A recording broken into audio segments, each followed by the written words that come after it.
చెరో వైపు చేరి అని చెవులు చేగోడిలా కొరుకు తినేస్తున్నారు. ఓకే పెదనాన్న, వాళ్ళిద్దరు ఫిర్యాదులు ఆపారు గనక నేను సంజాక్షి చెప్తున్నాను.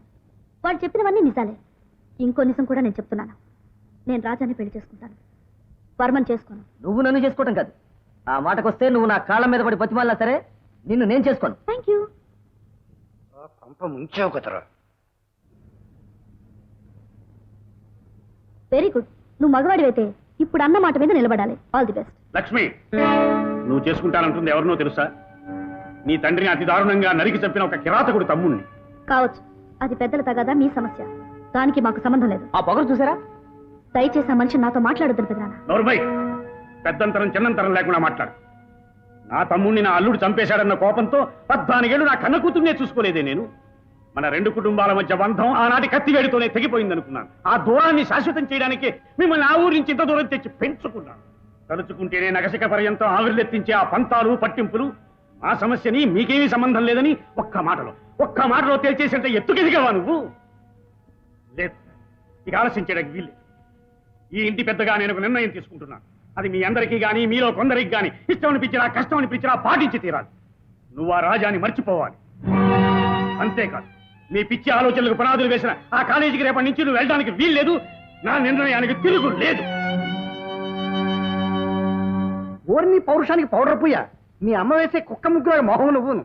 ఆ లక్ష్మిని చేసుకొని సత్సుకూతలు కూసేవారా కుంక. నన్ను చేసుకుని అందరి ముందు చెప్తే నాకేనా అంత కరం పట్టింది.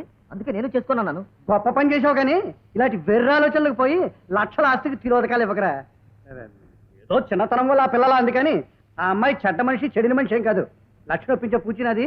నువ్వు నోరు మూసుకుని పెళ్లి ఒప్పుకో, లేకపోతే నేను కిందకి తోసి మీ అమ్మని పోలీస్ స్టేషన్కి అప్పగిస్తాను. మీ ఇద్దరు పిల్లలు నాకు వదిలిపోతుంది. అదేమిటండి, మగాడివైతే మాట మీద నిలబడమని చెప్పింది లక్ష్మి.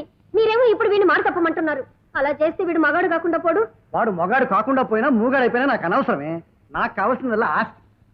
లక్ష్మిని పెళ్లి చేసుకుంటే లక్షల ఆస్తి వస్తుంది. ఇప్పటికే తెగ మింగేశారు కదండి. ఒరే కన్నా, నిన్ను కన్నందుకు నా మాట వినరా. నువ్వు లక్ష్మిని పెళ్లి చేసి తీరాలరా. అయ్యో, ఇది మగతనానికి సంబంధించిన ప్రశ్న అండి. మగతనం 10 సార్లు అనుకో, మండుతుంది నాకు. అవునులేండి, కారు లేని వాళ్ళ దగ్గరికి వెళ్ళి 10 సార్లు కారు అంటే మరి వాళ్ళ కోపం రాదు. అది అంటే నాకు కాలేజ్కి వెళ్ళినవరు, బయటికి వెళ్ళినవరు. నాకు ఎలా తోస్తుంది? చదువుకోవాలని బెజం అందించి నన్ను ఇక్కడికి తీసుకొచ్చి ప్రేమ చదువు అనిపించేశారు. చూడమ్మా, పుస్తకాలు చదివే కాదు, డాన్సు చదివే, సంగీతం చదివే. నువ్వు చక్కగా ఇంట్లో కూర్చొని సంగీతం నేర్చుకో. నీ గొంతు కూడా చాలా బాగుంటుంది. నువ్వు పుట్టాక ఇప్పుడు మొదటిసారిగా ఈ మట్టిలోంచి మంచి ఆలోచన వచ్చింది. చూడమ్మా, మీ అత్తయ్య చెప్పినట్టు సంగీతం నేర్చుకోమ్మా. నువ్వు అంటే నాకు తెలిసిన పెద్ద ఆయన ఒక ఆయన ఉన్నాడు. రోజు ఇంటికి వచ్చి పాఠాలు చెప్పమని చెప్పి మరీ వెళ్తాను. ఏమండి, ముందు ఆ పని చేయండి. నేను లక్ష్మి చక్కగా సంగీతం నేర్చుకుంటాం. నువ్వా? అలాగే.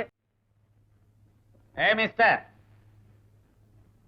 నువ్వు ఇక్కడికి ఎందుకు వస్తావో నాకు తెలుసయ్యా.